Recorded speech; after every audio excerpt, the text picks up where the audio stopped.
میں جا کے لوگوں کو فوراً بتاؤں گا. حضرت یوسف علیہ السلام کہہ سکتے تھے تم ایک غیر مسلم اسٹیٹ میں ہو, کافروں کی حکومت ہے, تم سب کافر کے بچے ہو, جہنمی ہو, میں کیوں تمہیں خوابوں کی تعبیریں بتاؤں, بیڑا غرق تمہارا. کہہ سکتے تھے کہ نہیں کہہ سکتے تھے؟ اور یوسف علیہ السلام پہ ظلم بھی ہوا تھا جیل میں, الٹا غلط الزام لگا کے یوسف علیہ السلام کو جیل میں ڈالا گیا تھا. نہ خیر خواہی کی ہے کہ بھائی ایک گورنمنٹ کے بادشاہ سے میں انتقام میں پوری انسانیت کو تباہ نہیں کر سکتا. یوسف علیہ السلام فوراً تعبیر سمجھ گئے قحط پڑنے والا ہے اور ایسا قحط پڑے گا نسلیں تباہ ہو جائیں گی. کہہ سکتے تھے کہ تباہ ہو جاؤ, میں کیوں بتاؤں تعبیر, مرو. بھائی ایک شخص جو بادشاہ نے اگر ظلم کیا ہے, اس کی عزیز مصر نے اگر ظلم کیا ہے, اس کی بیوی نے ظلم کیا ہے, تو پوری اسٹیٹ اور پوری قوم سے آپ انتقام نہیں. آپ نے کہا کوئی بات نہیں, میں پیغمبر ہوں نا, قوم کی خیر خواہی کی. وہ قوم کافر ہے. آپ نے بتایا 2 احسان کیے مصر کی حکومت پہ.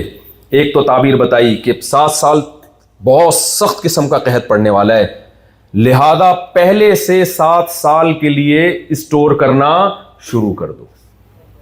پلاننگ ابھی سے کرنی پڑے گی اگلے 7 سالوں کی. سمجھتے ہیں کہ نہیں؟ جتنا گندم کھانا ہے ضرورت کا کھاؤ, باقی اسٹور کرو اس کو. اور اس سے یوسف یہ ایک احسان تھا. اس نے جا کے بادشاہ کو بتایا, بادشاہ بڑا خوش ہوا. بادشاہ نے کہا ان کو لے کر آؤ. جب یوسف علیہ السلام آئے ہیں, بادشاہ کے سامنے بیٹھ کے بات چیت کی. بادشاہ کو اندازہ ہوئے تو بہت ذہین ہے. بادشاہ نے کہا کہ میں آپ کے لیے آج کے بعد میرے پاس مضبوط ٹھکانہ ہے, آپ میرے ساتھ محل میں بیٹھا کرو گے, آپ کو سرکاری پروٹوکول ملے گا. یوسف علیہ السلام کہہ سکتے تھے بس ٹھیک ہے بھائی, میرا مقصد کیا ہو گیا حاصل, جیل سے بھی نکل گئے, سرکاری پروٹوکول بھی ہو, تو تم کم وقت کافر کے بچے ہی نا. ہمارا ایٹیٹیوڈ کوئی اسی ٹائپ کا ہے, ہو تو کیا کافر کے بچے ہو, ٹھیک ہے نا. وہ تو جیل سے نکلنا تھا اس لیے میں نے بتا دی تعبیر نا. یوسف علیہ السلام نے دیکھا نا بادشاہ بڑی فارم میں آیا ہوا ہے اور بڑی ایک دم متاثر ہے. یوسف علیہ السلام نے فوراً وہ عہدہ مانگ لیا جس سے مصر کو بے پناہ فائدہ ہونے والا تھا. یوسف علیہ السلام کو پتا تھا قحط کے دنوں میں یہ اسٹور تو کر لیں گے جو میں نے بتا دیا ان کو یہ نہیں پتا کہ کتنا اسٹور کرنا ہے, کتنا کھانا ہے. اور پوری دنیا میں جب قحط پڑے گا, مصر کے ارد گرد جتنے کنٹریز ہیں ان میں قحط پڑے گا, وہ سارے مصر کی طرف ہی آئیں گے. تو ان کو کس قیمت پہ یہ خوراک کے ذخیرے بیچنے ہیں تاکہ وہ بھی قحط سے بچیں اور مصر کی گورنمنٹ اکنامکلی اسٹیبل ہو جائے. یہ علم ان کے پاس, اس کے لیے تو اکاؤنٹنگ کا علم چاہیے, اکنامکس کا ماہر ہونا چاہیے نا. تو یوسف علیہ السلام یہ بھی کہہ سکتے تھے کہ آپ مجھے ایسا کریں کہ فلانی وزارت مجھے دے دیں. ہمارے سیاستدان ایسی وزارت چاہتے ہیں جس میں نوٹ چھاپنے کا موقع ملے. کیا خیال ہے بھائی؟ اب اگر مصر اکنامکلی ترقی کر رہا ہوتا نا تو وہ کہتے مجھے وزیر خزانہ بنا دو, تو انگلی اٹھ سکتی تھی, بھائی اتنا اسٹیبل ملک ہے, اس میں تو وزیر خزانہ بننے میں کیا ہے فائدہ. قحط میں مصر ہلاک ہونے والا تھا, ایسے موقع پہ وزارت خزانہ کا عہدہ مانگنا, اس میں کوئی لالچ, بولتے کیوں نہیں ہو سکتی. کیا خیال ہے بھائی؟ اس میں تو کوئی لالچ ہی نہیں ہو سکتی. اس میں سوائے اس کے کہ مصر کو تباہی سے بچانا, اس کے علاوہ کوئی اور نیت نہیں ہو سکتی. یوسف علیہ السلام نے جب دیکھا بادشاہ سلامت فارم میں آئے ہوئے ہیں اور کہہ رہے ہیں کہ عہدہ, تو یوسف علیہ السلام نے کہا اجعلنی علی خزائن الارض, آپ مجھے وزیر خزانہ بنا دو. انی حفیظ علیم, کیونکہ وزیر خزانہ میں 2 کوالٹی کا ہونا ضروری ہے. ایک وہ خزانوں کی حفاظت کرے, خود نہ کھائے, یہ کوالٹی میرے اندر, ضرورت کے وقت اپنی تعریف کرنا بھی جائز ہے. تبھی رشتہ جب لینے کے لیے جاتے ہیں تو کتنی تعریفیں کر رہے ہوتے ہیں نا, وہ ضرورت ہے. وہاں جا کے انہیں بولو خاکسار, مسکین, غریب خانہ نہیں ملے گا. وہاں تو بولنا پڑتا ہے بنگلہ ہے بھائی, کوئی غریب خانہ نہیں ہے, اچھا کھاتے ہیں, اچھا پہنتے ہیں, خاکسار واکسار نہیں ہے, بڑے اللہ کا شکر ہے, اللہ کا دیا بہت ہے, سر اٹھا کے جی. یہ تواضع بزرگوں کے سامنے کیا کرو, خاکسار, غریب, مسکین. رشتے والوں کے سامنے ایسی تواضع کرو گے تو بولیں گے پھر کسی خاکسار سے جا کے شادی کرو آپ. وہ میں نے بتایا تھا نا لطیفہ, بہت دفعہ سنا چکا ہوں میں. ایک آدمی نے اپنی گرل فرینڈ سے کہا میرے پاس وسیم کی طرح گھر تو نہیں ہے تو میں دل میں بٹھا سکتا ہوں, وسیم کی طرح گاڑی تو نہیں ہے پلکوں پہ گھما سکتا ہوں, کیا چاہیے؟ اس نے کہا وسیم کا نمبر دے بھائی, یہ چاہیے. صحیح ہے نا. اچھا بھائی, اب وسیم کا نمبر مل جائے گا. اچھا, تو یوسف علیہ الصلوۃ والسلام نے کیا کیا ہے؟ کہا کہ انی حفیظ, میں حفاظت کروں گا, خیانت نہیں. کیونکہ وزیر خزانہ کسی کو بنا دیا جائے نا, اس پہ 4 آدمیوں کو مزید وزیر بنانا پڑتا ہے کہ یہی نہ کھا جائے. کیا خیال ہے بھائی؟ سب سے زیادہ تو اس سے خطرہ ہوتا ہے. کہا میں حفاظت کروں گا. نمبر 2, علیم. صرف اخلاص کافی نہیں ہے. جب تک آپ کے پاس کسی علم کی نالج نہیں ہوتی, اب کسی نیک فقہا نے مسئلہ بیان کیا کہ فوجی کمانڈر جہاد میں اس شخص کو بنایا جائے گا جو ایکسپرٹ ہوگا. فرمایا اگر آپ کے پاس آپشن ہے نا, ایک نیک ہے ایکسپرٹ نہیں ہے, اور ایک نیک نہیں ہے لیکن ایکسپرٹ ہے, تو ایکسپرٹ کو نیک پر ترجیح دی جائے گی, کیونکہ اس کی نیکی کا کرنا ہے کیا جب اس کو آتا ہی نہیں ہے لڑنا.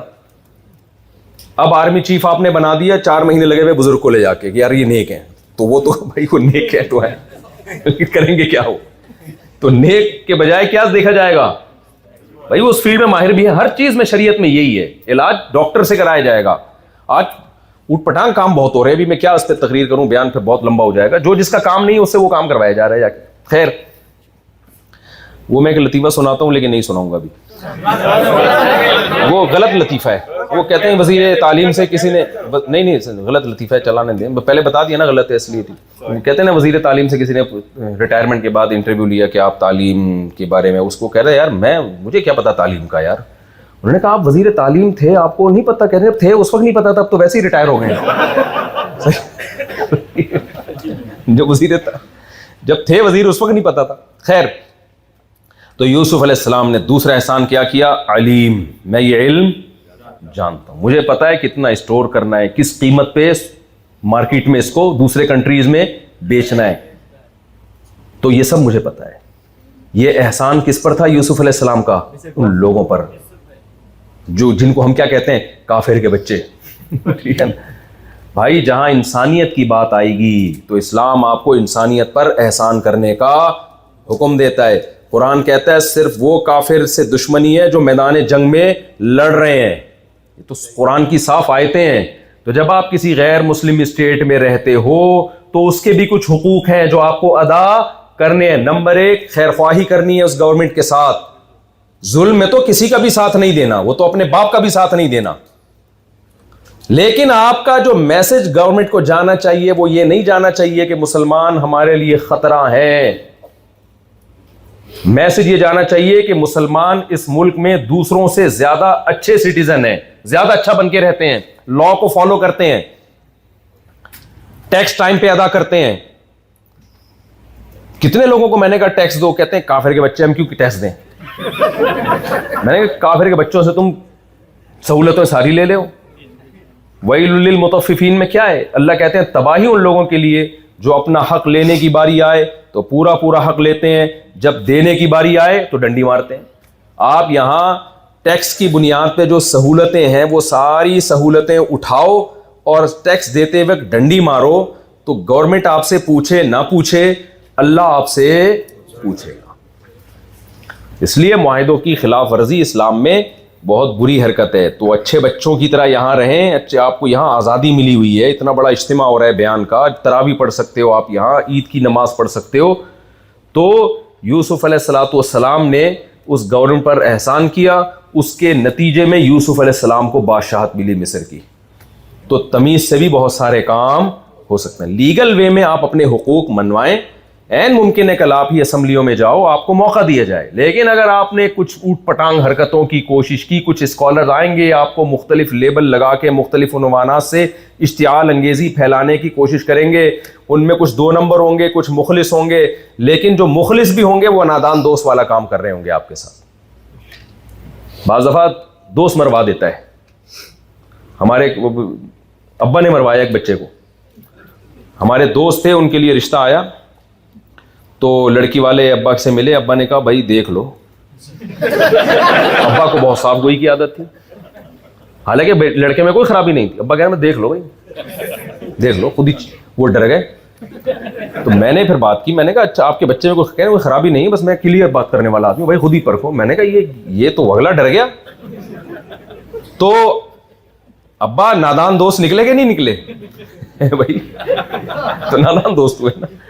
تو تو آپ بعض دفعہ دوست نہ، کچھ اسکالرز ہوتے ہیں مخلص ہوتے ہیں لیکن بصیرت نہیں ہے، علم میں کمال نہیں ہے، رسوخ نہیں ہے، کچھ ایسی باتیں کر کے چلے جاتے ہیں کہ آپ کا فیوچر یہاں پہ تاریک ہو جائے گا. سمجھتے ہو گے نہیں سمجھتے؟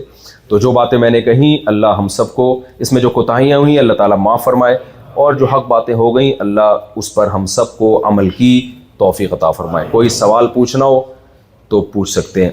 جی بیٹا، یہ بچہ بہت دیر سے نحل میں کمپلین کرتے ہیں کہ عربس کے بارے میں کہ وہ لوگ اپنے بیٹیوں کو اکرام دیں کہ ان کا فیس وجہ مسود جی جی جی اس کا چہرہ سارا دن سیاہ رہتا ہے. جی اور وہ سپریس ہو گئی. میں پوچھنا تھا اگر ہم نے ایک بیٹا کو بہت اکرام نہیں کرایا تو کیا وہ اس پہ بھی سزا ملے گی؟ اس میں بھی ہمارا فیس ہاں یہ کہہ رہا ہے کہ قرآن میں اللہ نے فرمایا کہ عرب کے ہاں جب بیٹی پیدا ہوتی ہے تو اس کا چہرہ سارا دن سیاہ رہتا ہے. تو کہہ رہے ہیں اگر ہم بیٹے کے ساتھ بدسلوکی کریں تو کیا ایسے میں بھی ان کا چہرہ سیاہ رہے گا قیامت کے دن؟ ایسا ہی نا؟ ہاں تو رہے گا، بالکل رہے گا.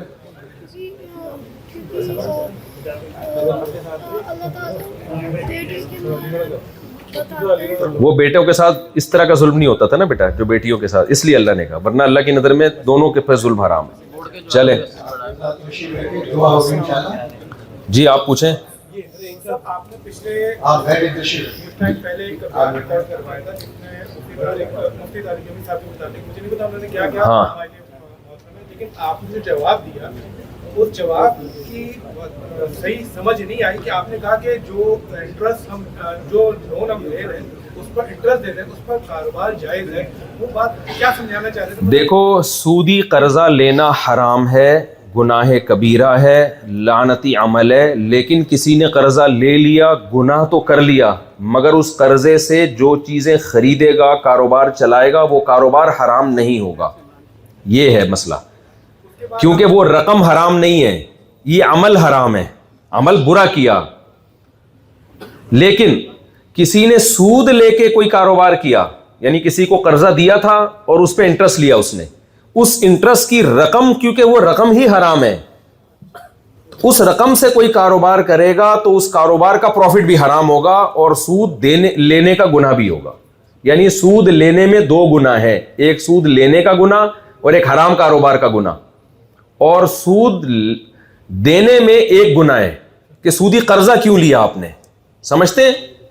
یہ فرق ہے دونوں میں.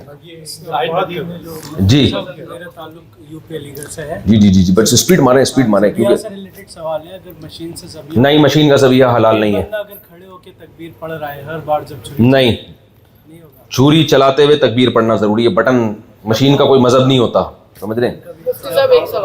ایک سوال ان سے پوچھ رہے تھے. جی پاؤں کا جو مسا ہے وہ کافی ہمارے پاکستان انڈیا سے لڑکے جو آتے ہیں پاکستان میں وہ پاؤں دھوتے پاتے ہیں. اگر میں سوال اسکپ کر دوں، مجھے پتا ہے آپ کیا پوچھ رہے ہیں نا، مجھے تو سنتا رہتا ہوں.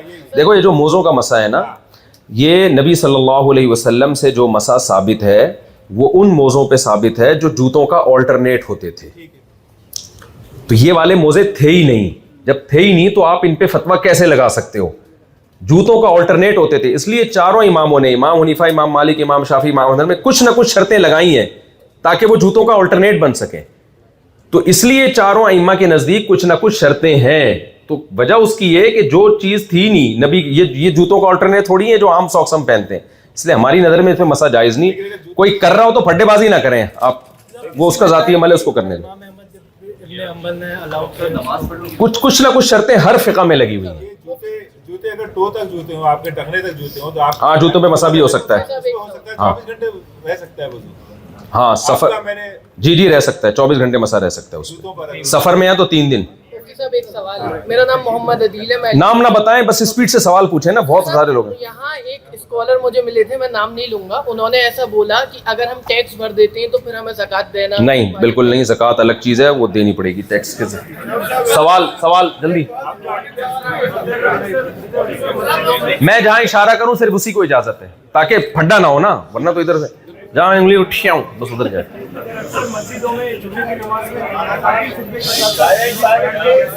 اس پہ میں کلپ ریکارڈ کروا چکا ہوں نا, وہ میرا یوٹیوب پہ سن لیں. جی جس طرح سود کے اوپر بات ہو رہی ہے کہ اگر ہم کہتے ہیں کہ آپ ڈاؤن پیمنٹ کے طور پر آپ کے کانٹریکٹ پر ہم 0% انٹرسٹ لکھ دیں گے, لیکن انیشلی آپ سارا جو ہے نا وہ پیمنٹ جتنی بھی سود, اگر وہ 5 سال کی آپ نے فائنینسنگ گاڑی کی کرائی ہوئی ہے تو وہ کہتے ہیں کہ انیشلی آپ سارا دیتے ہیں, آپ کانٹریکٹ پہ 0%, تو یہ وہ سب ڈاؤن پیمنٹ کی مد میں آ جائے گا.